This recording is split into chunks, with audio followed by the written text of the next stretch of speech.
Hi, thanks for tuning in today to Front Porch Conversations. We're here at the Harmony Center at Advent Christian Village, and our guests today are Lynn and Doug Mabey. Welcome. Thank you. We were supposed to do this a few weeks ago, but something happened, right? Yes. A little storm? Just a little.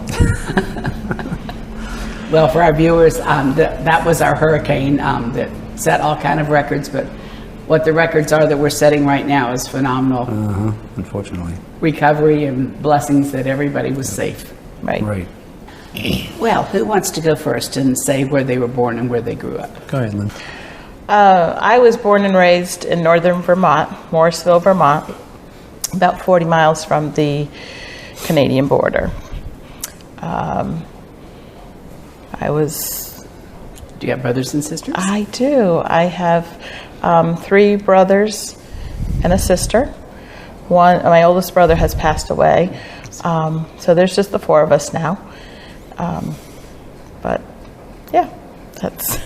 Okay, we'll get back to some more about that. Doug, what about you? I was born in Worcester, Massachusetts, and didn't live there very long. Moved to Natick. Also Massachusetts? I'm sorry, Also Natick, Massachusetts, yes ma'am. The home of Doug Flutie. That's my only claim to fame. Lived there until I was about 19, and then I moved to Framingham, which is a neighboring town, and kind of moved around in the next couple of years until I met Lynn, and then we settled down in Westboro, and then bought our first house in Oxford, and then moved here 19 years ago. 19. So. And do you have brothers and sisters? I do. I have 2 brothers and 2 sisters. All of them live up north except my next closest sister, who lives in Winter Haven, Florida. I'm the baby of the family. Oh, gosh. As my son used to say, you got to love me, I'm the baby. There you go. That's right. Well, speaking of babies, there's a new baby in your family. There is. Our oldest, Christine, had her 3rd daughter the 8th of September. So we took a week off just last week and went up there and helped with that. And she was born about an hour and a half after we arrived. So we got all week to be with her and her older sisters. So Grandpa entertained, took dogs on a walk, and Grammy did everything else, and I came home to relax. But it's certainly fun, isn't it? It is. It's great fun. And are those your only 2 grandchildren? We have 3. Yeah, those are our 3 from Christine and her husband. So they have 2 daughters already. Yes. So this is the 3rd. I can't do math very well. That's okay.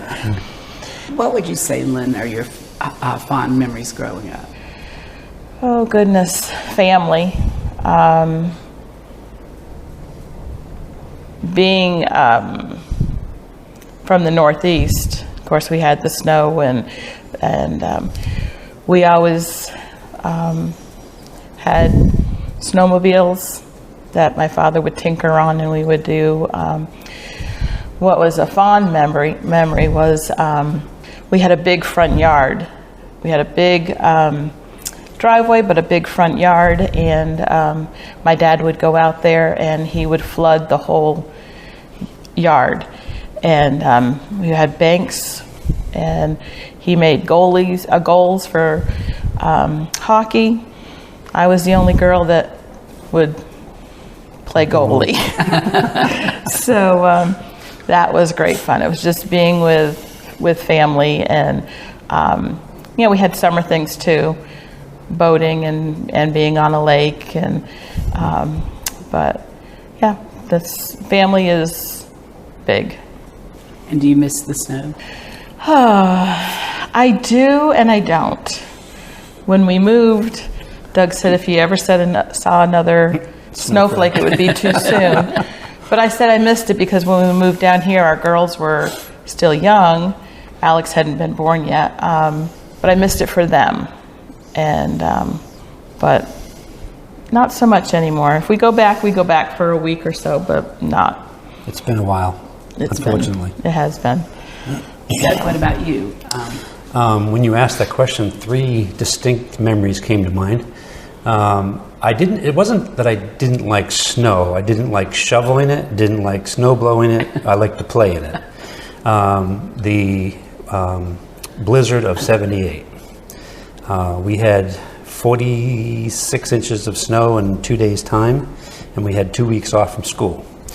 And my friend and I, across the street, he and I took the snowbanks and converted them into igloos. And they had a bedroom, a living room, and the snowbanks were so big that you could do that. And then when it would rain, they would ice over, so they lasted even longer. And we played in those things every day, almost all day, until they melted, and then we cried. It was a lot of fun.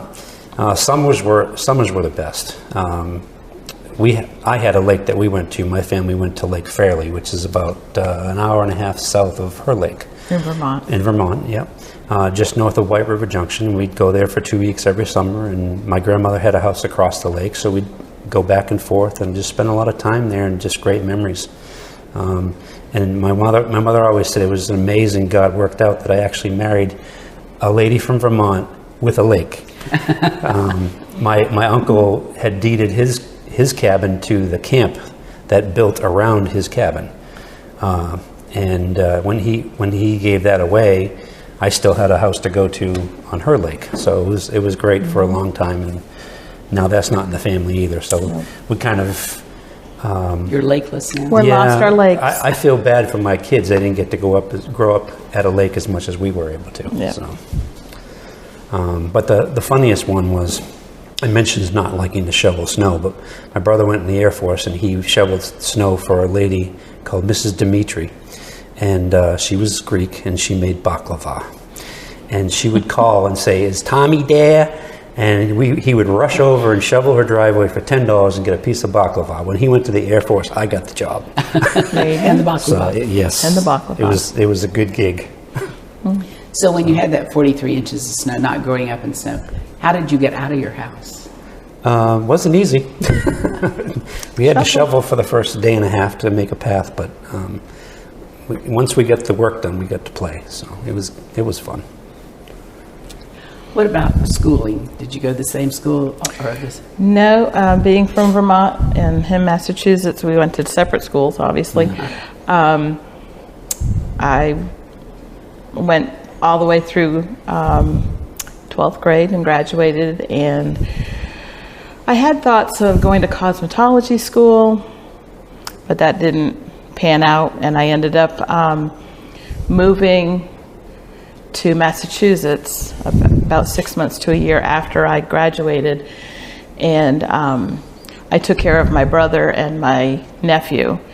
My brother had a brain tumor, and my sister-in-law Robin needed to work, and so I came and I took care of him and my 1-year-old nephew for a couple of years, and then I went into banking after that, and have kind of been doing that also with parenting or being a stay-at-home mom. Took some years off, and now I'm back at doing deposits and everything for the village, so enjoying it. The fact that you're there and do that for a lot of members. Yes, I enjoy what I do. And when you mentioned Robin, we've had a front porch conversation with Robin. You have? Yes. Yeah. And Robin's last name is Copeland. So if our viewers want to make the connection, you can watch both videos. Yep, she was actually married to my older brother. And then after he passed away about 3 or 4 years later, she married Bob. And he just became part of the family. So this is my brother-in-law and sister-in-law, and they're like trying to make the connection. But we have fun with it, and we enjoy each other. And they live here now. They live right across the street from us in Butterfield Acres. And Doug, what about you? I went to Natick High School, graduated in 1983. And I said Doug Flutie, he was a senior when I was a freshman. And football was a big thing, just like it is down here. And he led a 43-game winning streak. And I followed the rest of his career. He played for Boston College. He went to Canadian football. And Natick was a great town, had lots of friends. Had a pond there that I went to. It was actually named Doug Pond, but it was D-U-G. So it was a good place to live. I enjoyed my childhood. Had a lot of good friends. So. And after high school? I went to Mabey Community College, got my associate's degree, transferred to Westfield State, got my bachelor's degree, and then took 2 courses at Framingham State in public administration, and it was boring, so I quit. But then I took the Village Bible courses here, and I loved that. Took 2 years of that. So. Yep. And how did the two of you meet? The two of us first met at a... You don't have to give a lot of detail. No, I won't give too many details.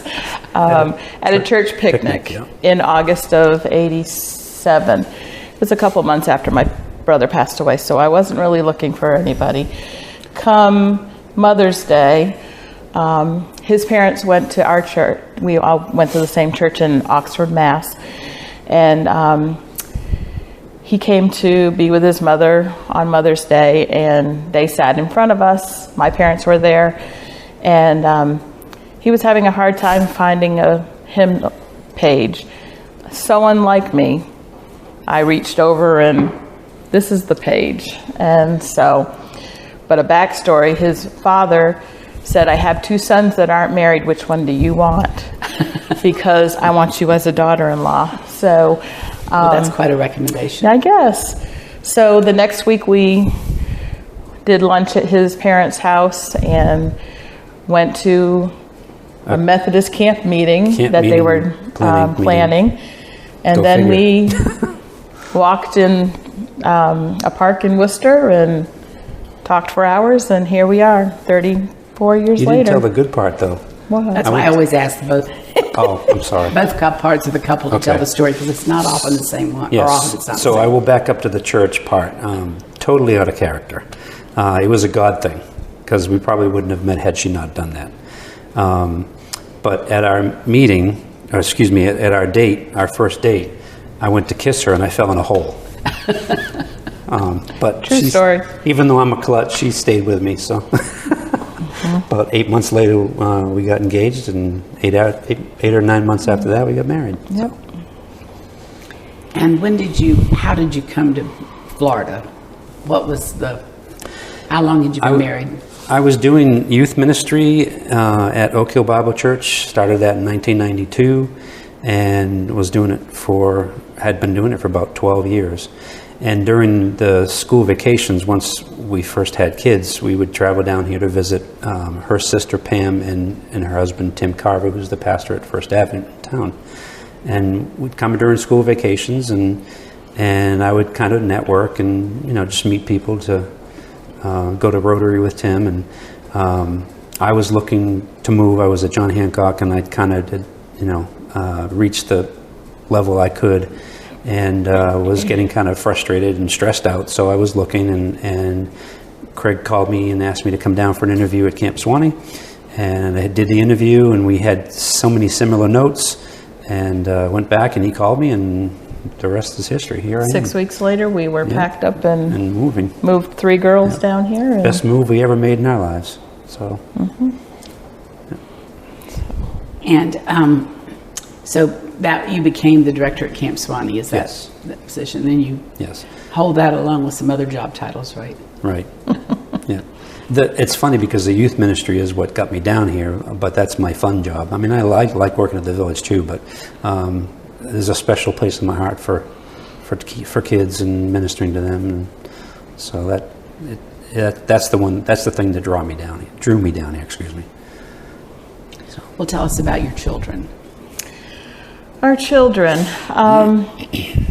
Well, there's the story, and we tried for 12 years to, after we had gotten married, about 7 years in, we decided to do fertility treatments, and they didn't pan out. We had 2 Novembers that we had implanted in vitro, and the summer of '96, my sister-in-law said, I just heard from my sister-in-law, who's a pastor in Quincy, Mass. There is a lady looking for people to adopt her baby. She already had a child and felt like she wouldn't get any more money from the state, so we looked into that, and so we got Amanda out of the hospital, 3 days old, and we were parents for 2 years, and we got a call saying from the state of Massachusetts, do you want to adopt her sister? Do you want to adopt her sister? I didn't even know there was such a thing. We're like, oh, okay. So Christine came into our lives, who was older by 14 months, in 98. Okay. And so we got Christine, and driving along one day, Christine said from the back, she goes, Mommy? I said, yes. She says, you're going to have a baby. And I said, and where is this baby going to come from? She says, from your tummy. And I said, here we are 12 years. I said, where is that baby? When's that baby going to come here? She says, after you adopt me. So Christine's adoption was finalized March 14th of 2002. Yep. And Bethany was born July of 2002. Wow. So we moved to Florida with 3 girls, and a year later, in November of 2005, Alex was born. So we have 2 babies that are born in November. So we have 3 girls and a boy, and we have since we have a foster son with us for the last almost 3 years, right? 2 years. 2 years. Over 2 years. Yep. So. And as I said, I can't do math. So how old is Alex now? Alex will be 18 come November. Yep. Yep. Graduate. They're both seniors this year. So. There's one piece that Lynn forgot, and it's because it's part of my story. When we had the 3 girls, I said, okay, Lord, I need a boy. He gave us Alex, so. Yeah. And also a foster son, too. That's right. Yep. Well, thank you for sharing that story. You're welcome. I'm sure that will be encouraging to other people who are going through those times. Yep. And so your children have all grown up going to school here in Swainigan. Mm-hmm. They all have graduated. All the girls have graduated. All the girls are married. Christine and her husband, he's stationed in Fort Campbell, Kentucky. He's fixing to be deployed in about a month for 9 months. And that's where our grandbabies are. And Amanda and Zach are in Dahlonega, Georgia. And Bethany and Ethan are in Jasper. And she works at the school system here in town. And she's going to be coaching the girls' soccer team. That's her second time coaching, but she'll be a head coach. Yep. Do I remember correctly, she played in high school? She played all year. 4 years of varsity. 4 years varsity, yeah. Soccer's a big, all our kids have played soccer, and even Alex, so. Well, since you met in church, tell us about your walk in faith. I come from a long line of Advent Christians. My grandparents actually moved down here to the village in the early 70s. So I've been coming here since then. And never did I think that I would live here and work here and raise a family. But our church camp was in Mabey, Quebec, because we were so close. It was part of our conference. And so I grew up going there and going to church and being in junior action and youth group. At one of when I think I was 11, when I accepted the Lord at camp, and have grown up just knowing that God's got it and He's going to take care of us and all that. So, Doug? I grew up in a Christian home. My parents were both Christians, and Dad was kind of rough around the edges and was very strict disciplinarian. So as kids, we didn't realize that you could be a Christian and still be a disciplinarian. Mom was kind of the mediator, and we'd go to church every Sunday, and I was confirmed at 14 years old. in the Methodist Church. In the Methodist Church, yep. And preached my first sermon at 17. Received Christ as my Savior when I was 17 or 18.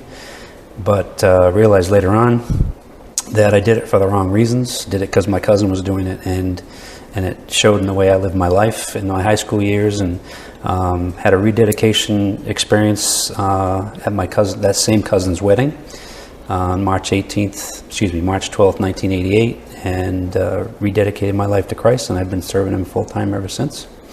So the Advent Christian Church has been my denomination since then. And I've grown a lot, learned a lot, and have enjoyed serving Him since. Doug, share with our viewers a little bit about your responsibilities here in the village, if you would. Okay.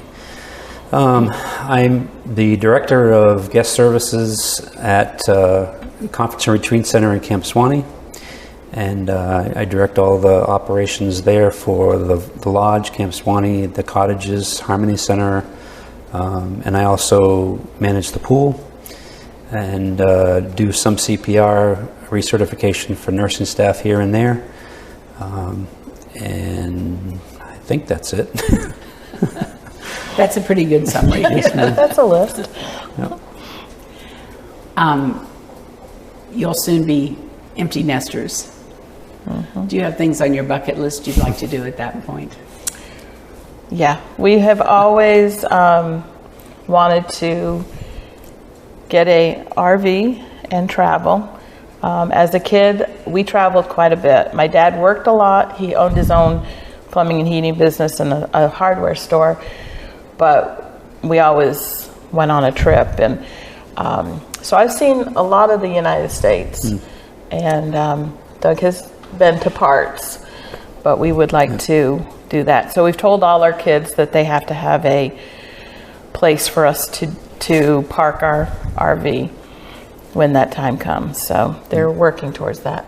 Yeah, I've done all of the East Coast and some of the West Coast. My biggest memory of the West Coast was during 1991 Final Four. I traveled to California to visit a friend of mine who I was in the Coast Guard with, and traveled to 9 cities in 9 days. Didn't really take any time to stay very long anywhere, but it was a fun trip. But all the middle states, and Lynn and I both say this, the geography of that, it's kind of hard to put in our mind where this state is, where that state is. So we're going to visit. I've got about 26 states that I need to visit. I think you had 21, something like that. So we hope in the next 4 or 5 years to semi-retire and get an RV and do some traveling. We're looking forward to that. So you mentioned 2 things that I wanted to ask you about at that point. You didn't mention your Coast Guard career. Oh, okay. Or time. Would you share with us about Sure. that? Well, it ended bad, but it was fun being in there. I was 19 years old in my first year of college, and I met a young man in this classes with me. I was taking law enforcement classes, and he wanted to join the Coast Guard, and he said there was a buddy system. Asked me if I would join with him, and I'd always wanted to join the military branch, and the Coast Guard was the first organization to call me, and then they followed it up after everybody else had called me, and I said, well, it must be an omen. So he and I joined together, and I signed up as a reserve. It was six-year commitment. Went to Yorktown twice for training. Spent most of my time at Cape Cod in Chatham. Started in Boston and then moved down there. And he stayed in another 2 years, so we kind of separated. And but we've kept in contact. I say it ended badly.